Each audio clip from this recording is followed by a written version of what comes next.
She lived in the neighborhood quietly, never drawing attention to herself. But it was impossible for people not to notice the scars that marked her skin. Every time she stepped outside, she could feel the eyes of her neighbors on her, studying her as if she were something unusual, something to be talked about. They didn't know her story, yet they whispered cruel words and made jokes as though her scars were a form of entertainment. The so-called perfect families of the HOA, with their polished lawns and flawless appearances, seemed to take pride in mocking someone who didn't fit their narrow image of beauty.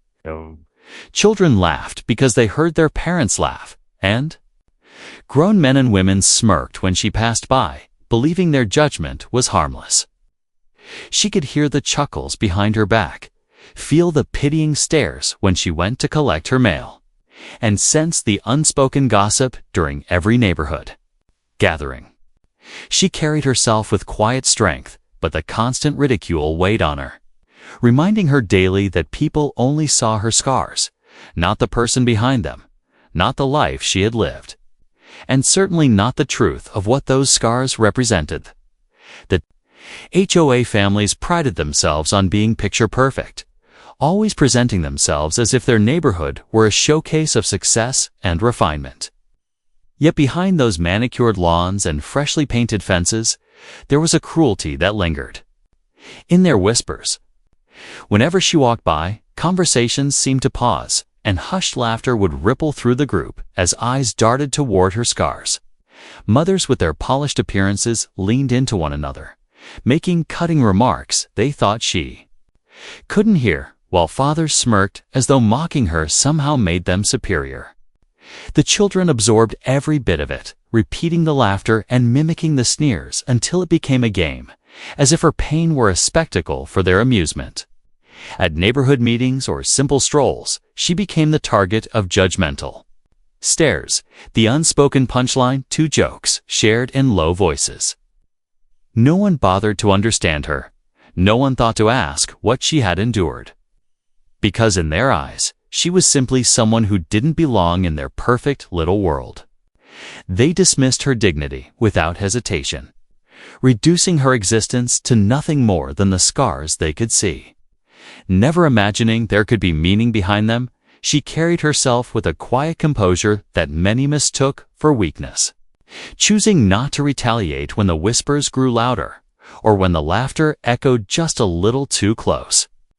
Instead of arguing back or demanding respect, she lowered her eyes and continued with her day, determined not to let their cruelty shatter what little peace she had built for herself.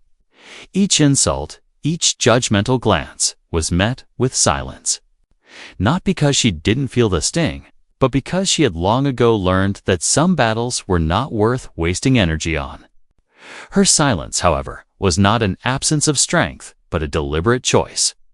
A shield that allowed her to endure without letting bitterness consume her.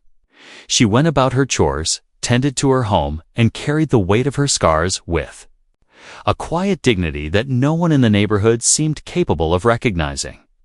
While they mocked her for being different, she endured their scorn with a strength born from experiences none of them could begin to understand.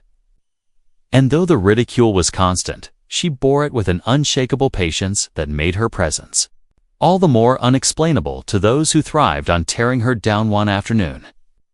During an HOA gathering that drew nearly every family in the neighborhood, a decorated veteran happened to attend as a guest. The event was filled with the usual chatter, laughter, and shallow pleasantries.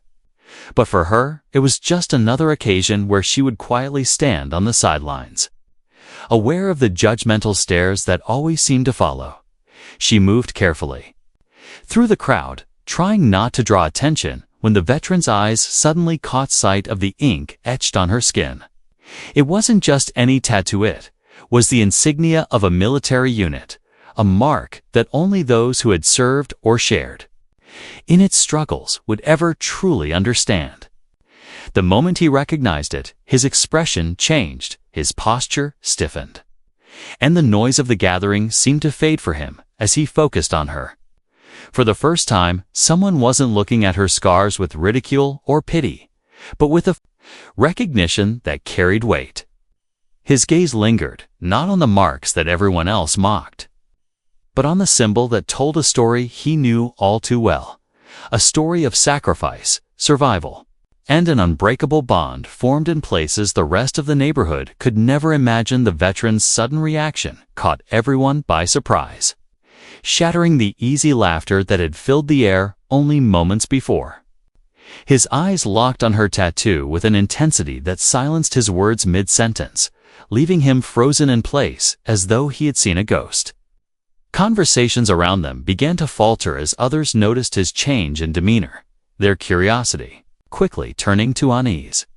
The same neighbors who had spent months mocking her scars now shifted uncomfortably, watching as the veteran's face reflected a mix of shock, respect, and something deeper that none of them could quite grasp.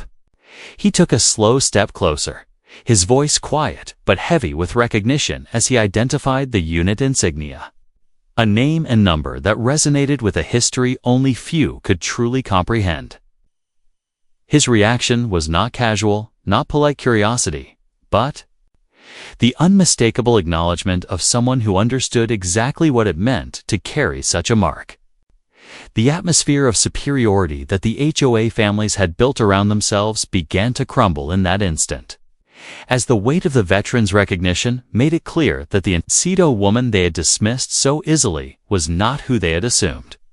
Her to-be whispers spread quickly through the crowd as the veteran's voice carried, and suddenly every mocking laugh and every cruel remark they had ever made about her scars seemed to hang in the air like a heavy reminder of their ignorance. Neighbors leaned closer, straining to hear as he explained what the insignia meant, how it belonged to a unit that had endured battles most of them had only ever read about in history books.